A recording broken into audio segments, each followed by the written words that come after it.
Bonjour, bienvenue à une autre capsule Histoire de Saints. Aujourd'hui, nous allons découvrir Dominique Savio. Alors, chaque génération a reçu des modèles de l'Église pour guider les jeunes sur les chemins de l'Évangile. Longtemps, on a vénéré, par exemple, les jeunes qui sont morts martyrs au début de la chrétienté. Sainte Agnès, Sainte Cécile, Saint Sébastien, Saint Tarcisius, qui a été longtemps aussi vénéré. Tarcisius, c'est un jeune qui amenait la communion. On disait que c'est un jeune, personne ne doit le soupçonner, qui amenait la communion aux futurs martyrs. Et un jour, on s'est aperçu de ça, il est mort martyr. Alors, je pense, par exemple, à Saint Ambroise, qui est l'évêque de Milan, qui a marqué beaucoup le début de la chrétienté, qui disait à propos d'Agnès, « À l'âge où on joue encore à la poupée, elle a donné sa vie avec courage, un courage qui nous fait rougir, nous les adultes. Et c'est sa foi qui l'a nourri vers le martyre beaucoup plus que ses émotions. » Alors, de nos jours, on nous donne un modèle, par exemple, Pier Giorgio Frassati, Carlo Acutis, Kateri Tekakwitha, des très beaux modèles à connaître. Et à l'époque de ma jeunesse, les deux saints de la jeunesse, c'était Dominique Savio et Maria Goretti. Alors aujourd'hui, on découvre Dominique Savio.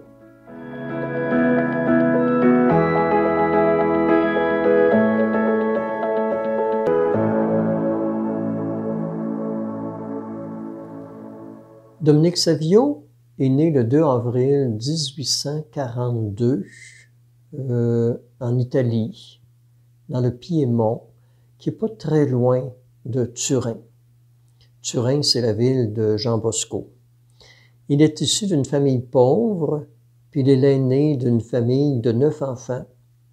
Son père est forgeron, sa mère est obligée d'aller travailler en faisant de la couture pour venir à bout de nourrir toute la famille. Ses parents sont des chrétiens très engagés en Église. Et très jeune, je pense à 5 ans, Dominique devient servant de messe. Puis il est tellement pieux qu'à 7 ans, le curé lui offre de faire sa première communion, ce qui à l'époque ne se faisait qu'à l'âge de 12 ans. Alors Dominique est aussi très intelligent, puis ses parents souhaiteraient ardemment lui permettre de poursuivre des études. D'ailleurs, il aime apprendre, mais il n'y a pas d'école dans son village. Alors il est obligé de marcher 4 kilomètres 4 fois par jour pour aller à l'école. Ça fait 16 kilomètres par jour dans le village voisin. À ceux qui s'inquiètent de le voir voyager tout seul dans son jeune âge, il répond en disant « Mais je voyage pas seul, Dieu m'accompagne. » Dominique, il se fait aimer par tous par sa gentillesse, sa spontanéité à rendre service aux autres. Puis en 1854, Dominique a 12 ans, il rencontre Don Bosco, qui est en visite dans le secteur où vit Dominique. Le curé lui parle de ce jeune homme, pieux, intelligent. Son curé voit Dominique comme prêtre. Puis Don Bosco accueille chez lui des futurs prêtres de familles trop pauvres pour aller au grand séminaire. Alors, rappelons-nous que Don Bosco, il a ouvert une école à Turin pour y accueillir les jeunes de la rue, puis leur permettre ainsi d'apprendre un métier. Puis depuis quelque temps, il accueille aussi des futurs prêtres. On retrouve ensemble, par conséquent, des jeunes blessés par la vie, laissés à eux-mêmes parce qu'ils sont orphelins ou bien parce qu'ils sont abandonnés par leur famille qui est trop pauvre pour les nourrir et s'occuper d'eux autres avec toute l'attention qui serait nécessaire. Et il accueille aussi des jeunes d'une belle qualité, dont le désir profond est d'être au service des autres, particulièrement ceux qui veulent devenir prêtres. Je dirais que les uns bâtissent leur avenir au service des autres. Alors, les gens qui veulent devenir prêtres vont approfondir leur appel en accueillant puis en faisant route avec les jeunes de familles blessées. Je vous avoue que c'est ce que j'ai vécu, c'est ce que j'ai connu en fréquentant la famille Marie-Jeunesse de 1990 à 2008 particulièrement. Or, Don Bosco, par conséquent, a beaucoup de jeunes qui hébergent chez lui. Au départ, il n'y avait pas de domicile fixe, mais avec le temps, il s'y vient d'accueillir. Et quand Dominique arrive chez Don Bosco, il y a au moins une centaine de jeunes qui hébergent là. Puis, Dominique, quand il le rencontre dans son village, demande Don Bosco, quand il rencontre Dominique dans son village, il demande à Dominique ce qu'il souhaite faire de sa vie. Dominique répond, « Je vais faire un saint. » Alors pour cela, répond Don Bosco, il s'agit tout simplement à apprendre à faire tout ce qu'on a à faire dans la joie. Un vrai saint a toujours le sourire dans le visage. Et la chimie passe très vite entre Dominique et Don Bosco, de sorte que Don Bosco l'accueille tout de suite, même s'il est conscient que Dominique a une santé fragile.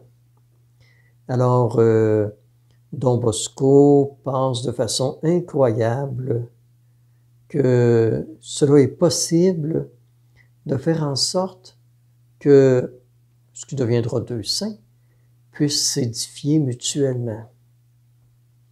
Vite, Dominique devient l'âme de la maison par ses qualités de cœur.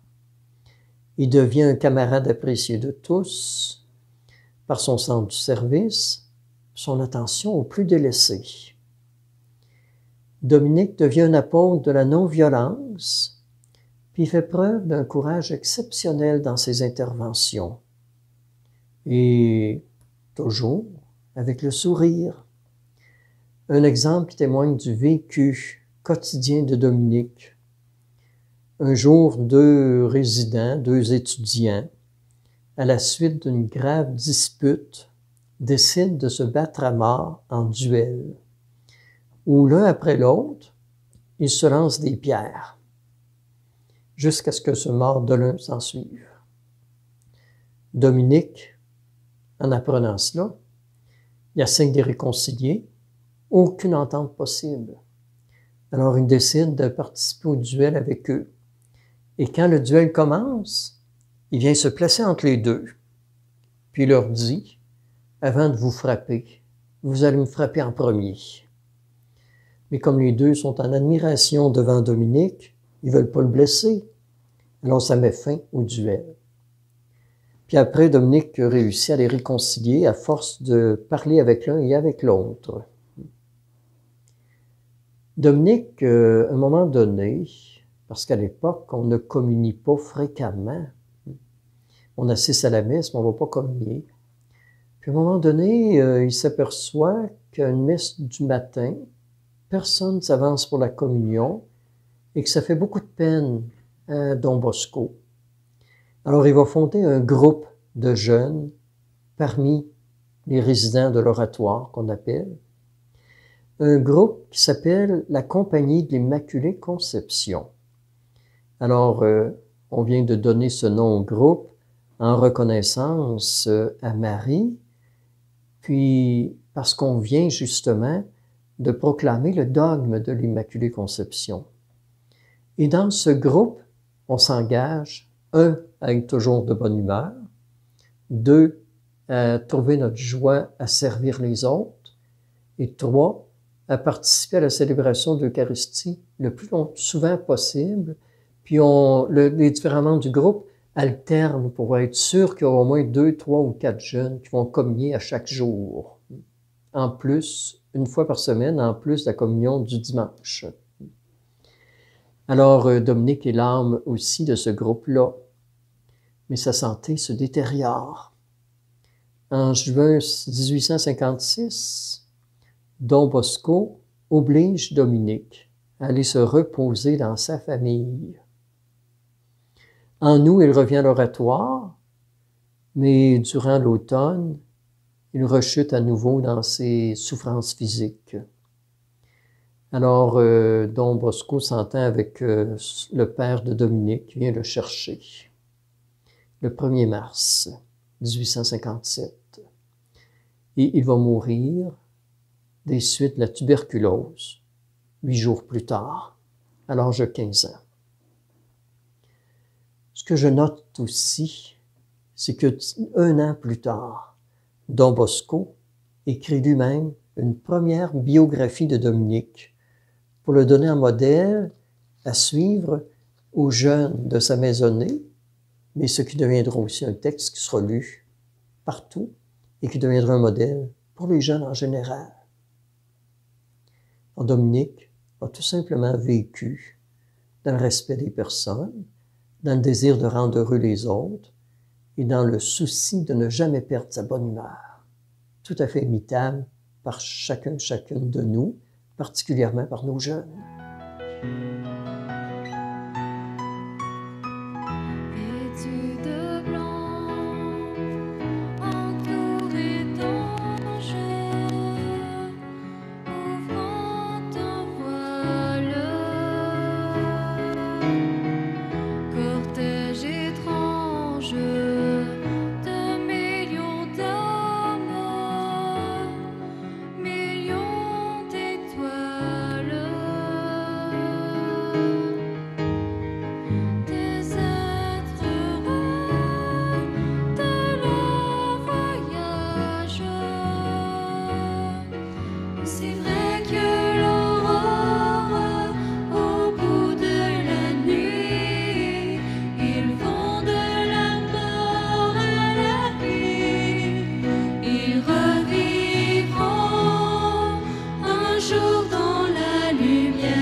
Je sais, ils revivront. Une cité radieuse et belle, comme une jeune épouse, ville éternelle de millions d'âmes, paisible et douce, des êtres rares après leur peine. Aussi vrai que l'aurore au bout de la nuit, ils vont de la mort à la vie. Ils revivront un jour dans la lumière. Ils revivront des cendres et des poussières. Ils revivront en ce qu'ils ont fait naître. Je sais, ils revivront. Ils revivront un jour dans la lumière. Ils revivront. Je vous avoue que des Dominique Savillot, j'en ai croisé beaucoup dans ma vie. Particulièrement, je vous dirais, en fréquentant la famille Marie-Jeunesse. Les Dominique Savillot d'aujourd'hui, ils s'appellent Sonia, Maryse, Francis, Nicolas. Quand je donne des noms, je mets des visages sur chacun de ces noms-là. Mélanie, Jean-François, puis bien d'autres noms. Ce qui les caractérise, c'est leur souci du bien-être des autres jeunes autour d'eux. Je reconnais dans tous ces Dominique Savillot de notre époque le merveilleux fruit de l'Esprit Saint qu'on retrouve dans la lettre de Saint Paul aux Galates, chapitre 5, verset 22, le merveilleux fruit de l'Esprit qui s'appelle la douceur. Qu'est-ce que la douceur? Moi, je dirais, la douceur, ce n'est pas être mièvre et sans saveur. C'est plutôt le contraire. La douceur consiste à être assez fort pour ne jamais partir en guerre ou entretenir de la rancune contre les autres.